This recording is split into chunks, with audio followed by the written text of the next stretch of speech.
sure you turned away.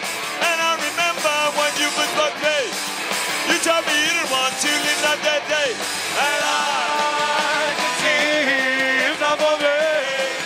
You didn't have to die, and I could say it's not for me. How you doing, Sean? I'm doing well.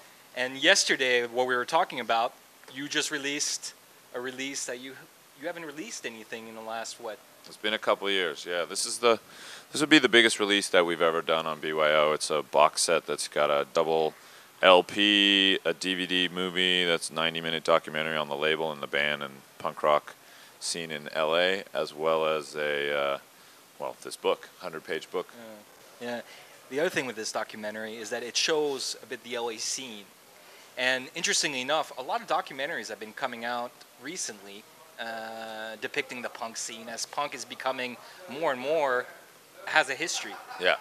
And so what do you think about these other documentaries? American Hardcore, you have Punk Not Dead, and probably a few more that are... Yeah. Yeah, there's books as well as books, like you said. That's right. You know, one of the things that when we started to do this project we thought was, because we did an interview for American Hardcore. First we did for the book, and I wasn't real happy with that. I mean, you know, I respect the guy, Steve Blush, but he's a fan, as is Susan, who made Punk's Not Dead, and a lot of these people. And it seems to me the focus of a lot of books and some of these documentaries has been about London and New York, which obviously punk rock started in those places. And I mean, I love a lot of those bands that came out of there, and it's great, but they just sort of ignore LA.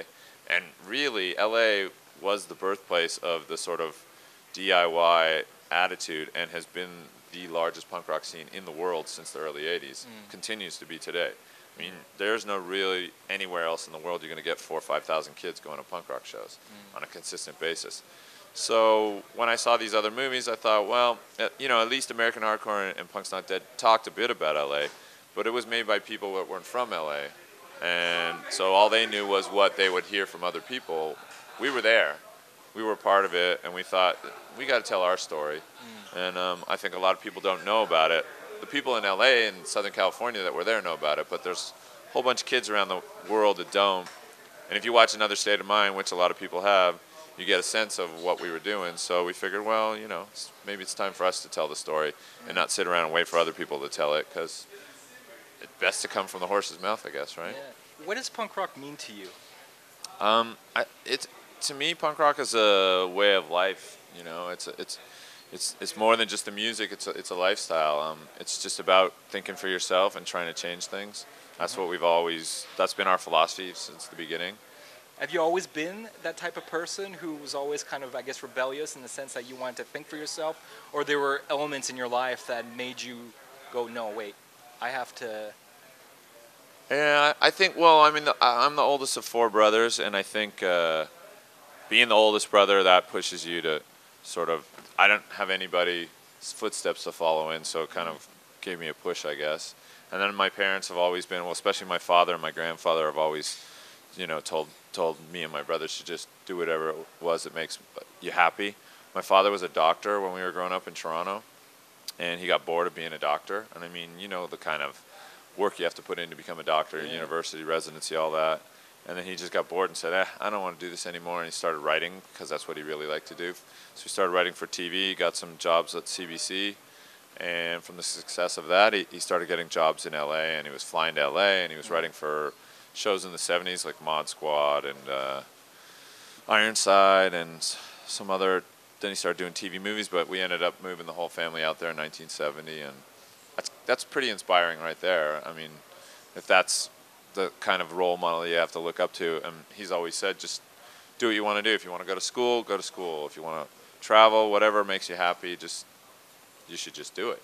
And people maybe don't realize how much work you've put into your band, BYO Records. It hasn't been just do whatever you want and be a slacker. Yeah, it's a bit of work, yeah, but it's fun. I mean, I don't work for anybody else. I work for myself, and I do something that I love. I don't make a lot of money at it, but I'd rather do this and enjoy what I do.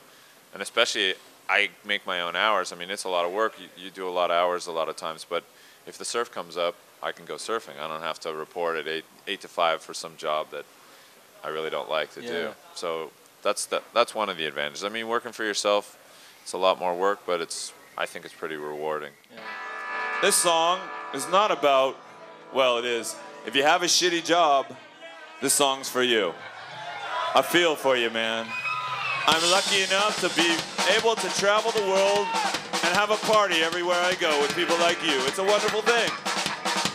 But if you can't do that, well, get drunk and have a good time and don't worry about your job tomorrow.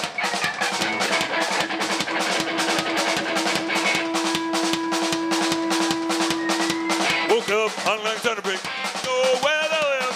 Naked next to me. What did I do? I got paid. Now I woke up too late. And I do that anyway. I ain't got no clue the world's mess. I hate my life.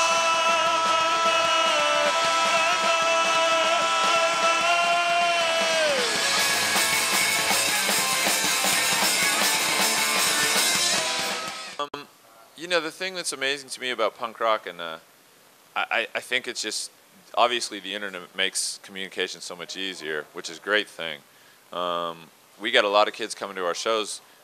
I think one of the reasons is, for whatever reason, people get into punk rock, and a lot of people say, oh, you know, that guy's a poser. I've heard these arguments for 30 years now. And it's ridiculous, because nobody was born punk rock, okay? You got to learn about it, and for whatever reason you get into it in the first place, hopefully you listen to the music and you listen to the ideas that are being expressed, and that inspires you to think for yourself, and that gets you conscious of all the things that are going on. And it's a testament to me, to the spirit of what we do and all these bands like the Bouncing Souls, that kids are coming out to our shows and continue for years and years and years. New kids coming out and discovering this. Why? Because I think the message is a very strong message, and it stands the test of time. There's been lots of bands that are called, you know, punk rock, that I personally don't think are punk rock. They're just sort of poppy bands that cop the image. You know, having tattoos and piercings and wearing, you know, punk rock looking clothes and spiking your hair, to me, is not necessarily punk rock. It's more about the music and what you have to say. And some of these bands, they sell millions of records to 12-year-olds. But I guarantee you that most of those 12-year-olds, when they're 17, 18, 19 years old, don't even remember who those bands were, or are embarrassed to say that they listened to them. Whereas the people that grew up listening to us, and some of the bands that are still going at it, and the new bands now, to what I consider punk rock that has something to say, that message obviously, you know, resonates with them, and it continues to go from, I've seen people who were listening to us when we were just starting out in the early days bringing their kids to our shows now. So we must be doing something right. Do you think? Thank you, Sean. Thank you. Appreciate it. Yeah.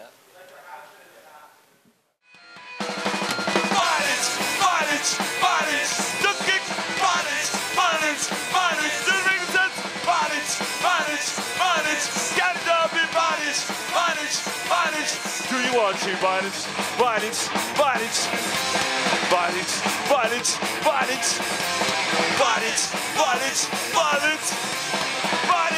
violence, violence.